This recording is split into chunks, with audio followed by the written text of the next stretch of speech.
Para mí, los derechos humanos son los que garantizan una forma de vida con un estándar básico de bienestar.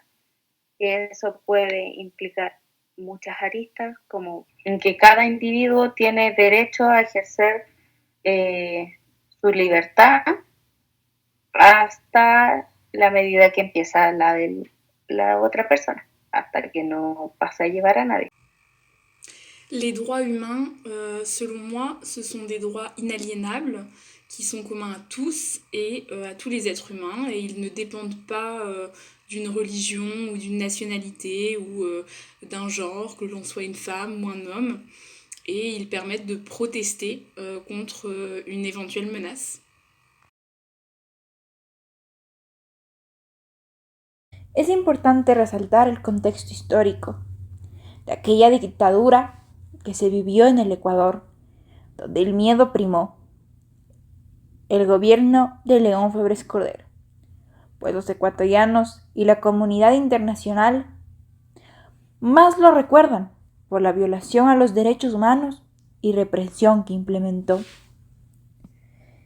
La actitud autoritaria, implacable y represiva se evidenció a fines de 1984, cuando aparece públicamente con actividades insurgentes el grupo subversivo Alfaro Vive Carajo, al cual cobra mayor presencia en agosto de 1985, con el secuestro del banquero Najim Isaías.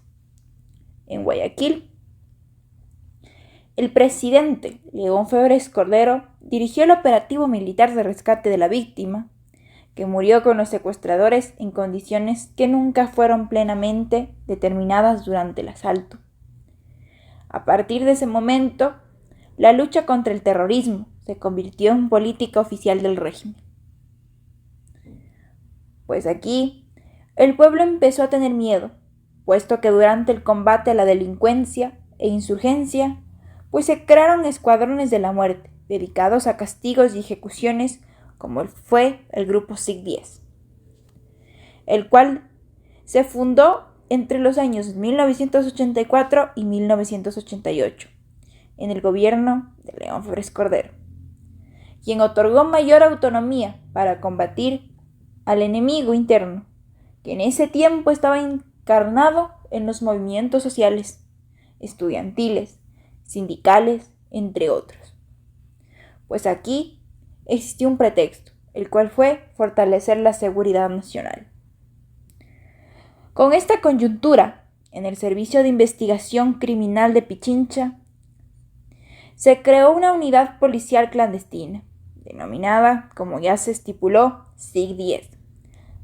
Para combatir la subversión, el grupo utilizó métodos de investigación que vulneraron derechos humanos mediante torturas, desapariciones forzadas, ejecuciones extrajudiciales, violencia sexual, entre otros delitos de lesa humanidad.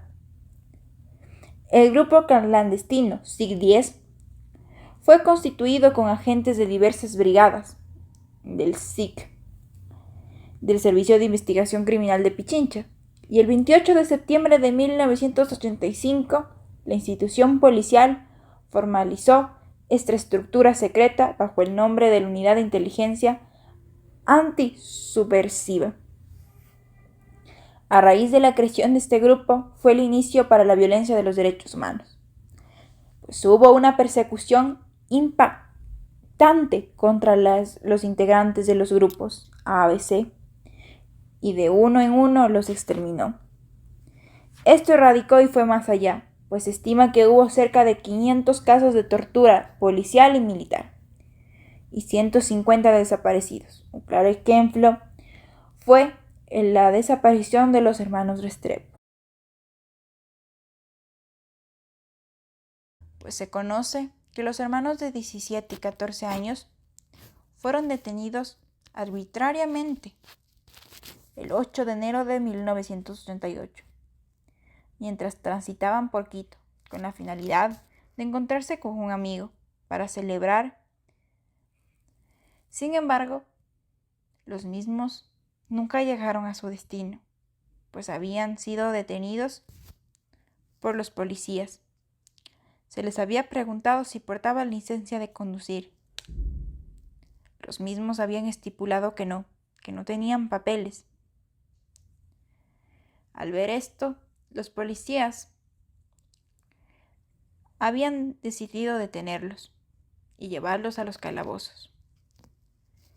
Ese mismo día su padre recibió una llamada. Muy buenas tardes, le llamamos de la Policía Nacional. Queríamos informarle que sus hijos se encuentran en calidad de detenidos, por lo que solicitamos que se acerquen para poderles retirar. Muy gentil y un gusto en saludarle. Hasta luego. Ok, yo me acercaré. Sus padres fueron, no les dieron alguna razón de sus hijos. Tras esto, empezaron a recibir varias llamadas de una policía, quienes estipulaba que se encontraban bien, que no se preocuparan, que los mismos saldrían en algunos días, que tengan paciencia, que esperen, que ellos estaban bien. Muy buenas tardes, me estoy comunicando con la familia Restrepo. Sí, con la misma, con quien tengo el gusto, por favor. Muy buenos días, les saludamos de la Policía Nacional, pues para informarle que sus hijos se encuentran detenidos. Y no se preocupe, que los mismos se encuentran bien. No tenga preocupación alguna, que cuando salgan nosotros les avisaremos. Pero ¿qué día saldrán? Necesito saber, ¿qué día saldrán? No se preocupe, saldrán algunos días, nosotros le informaremos. Pero por favor, dígame en qué parte están, me gustaría saber, debido a que cuando fui me negaron a mis hijos. Explíqueme por qué me los niegan. No se preocupe, no tenga miedo, sus hijos se encuentran bien, nada más que están detenidos y no pueden salir aún, es por ese motivo que no puede verlos. Señorita, ya ha pasado algunos días y me están negando a mis hijos. Explíqueme el motivo por el cual no puedo irles a ver o a retirar. Pues le comunico, sus hijos no quieren ir a casa y nosotros no podemos obligarles a ir. Pero no se preocupe, que sus hijos se encuentran bien y cuando ellos deseen, ellos irán a casa. Eso no es lógico, señorita. Explíqueme, por favor, ¿por qué no puedo verlos a mis hijos? No se preocupe, saldrán algunos días. Nosotros le informaremos. Por favor, le ruego, dígame dónde están mis hijos. Le suplico, ¿dónde están? Por favor, le ruego, dígame dónde están mis hijos. Le suplico, ¿dónde están? Por favor, le ruego, dígame dónde están mis hijos. Le suplico, ¿dónde están? Ya le digo, mi señora, todo se encuentra bien, no se preocupe. Yo le comunicaré y estaré al tanto. No se preocupe. Por favor, le ruego, dígame dónde están mis hijos. Le suplico, ¿dónde están? Tengo derecho a saber dónde están mis hijos. Son menores de edad, señorita. Por favor, dígame dónde están. Necesito saber qué sucedió con ellos. No tiene sentido alguno que me los nieguen. ¿Por qué me los están negando? Tengo derecho a saber dónde están. Tras varios días de dudas e incertidumbres, la Policía Nacional realiza su parte, el 28 de junio de 1990, y estipula que los hermanos Restrepo habían tenido un accidente de tránsito, pues habían caído a una quebrada. En primera investigación no se evidencia rastro alguno del vehículo. Sin embargo, 201 días después, aparece el vehículo. Sin embargo, existen varias incertidumbres, pues no se encontraban los hermanos y aparece desvalijado totalmente el carro. En el parte se estipula que los hermanos fueron devorados por aquellos peces fluviomarinos que se encontraban en la quebrada. En 1991 se estableció un comité internacional para investigar los delitos cometidos en el país, con base en el informe presentado por el Departamento Administrativo de Seguridad de Colombia. Pues el 2 de noviembre de 1991, la Comisión Internacional estipuló que existían 88 personas responsables por la desaparición de los hermanos Restrepo, por lo que se convocó a aquellos agentes pertenecientes del SEC-10, Hugo España, quien declaró que el registro de detenidos se extravió deliberadamente y posteriormente repareció modificada la página de la detención de menores, estipuló que ese día de la detención recibió una orden del sargento Guillermo Llerena de aislar a los menores. Luego le ordenó que entregara al mayor y él le devolvió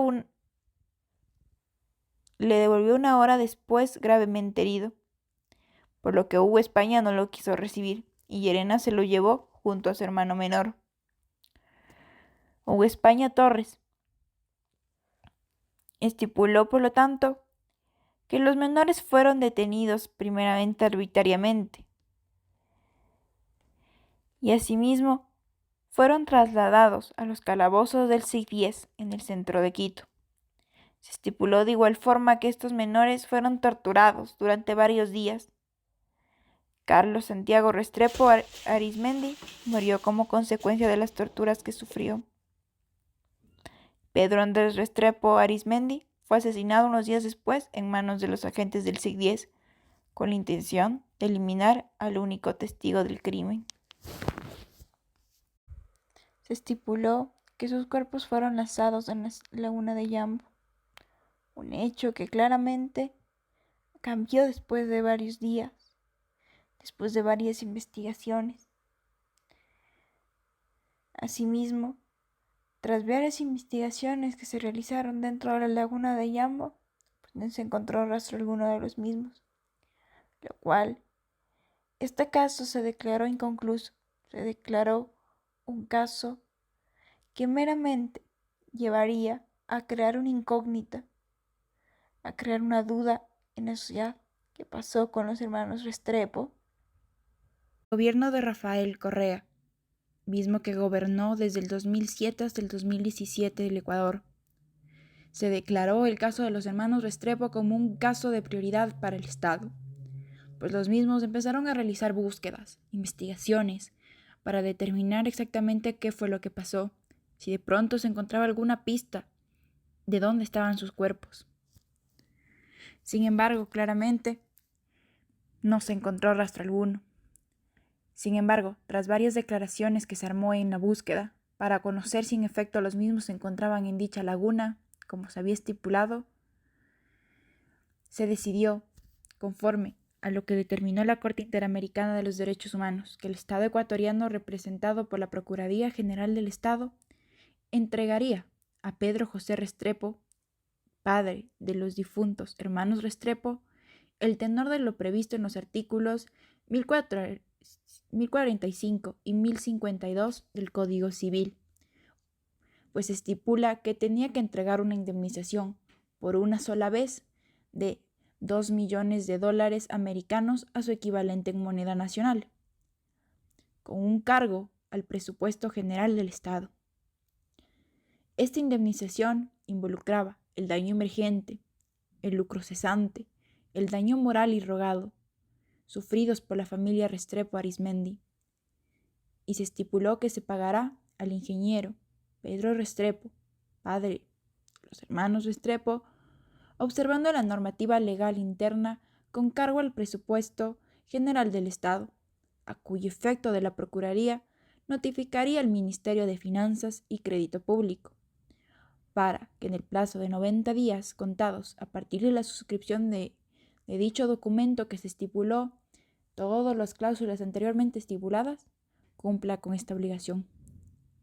Asimismo, se recalcó que este presente arreglo amistoso no incluye la indemnización que tiene derecho a reclamar el padre de los hermanos Restrepo a los culpables de su detención ilegal y arbitraria, tortura, muerte y desaparición, y que recibieron sentencia condenatoria al tenor de lo previsto en el artículo 52 y 67 del Código Penal ecuatoriano, pues la indemnización que ha sido reconocida en el fallo emitido por el presidente de la Corte Suprema de Justicia del Ecuador en sentencia dictada el 31 de marzo de 1998.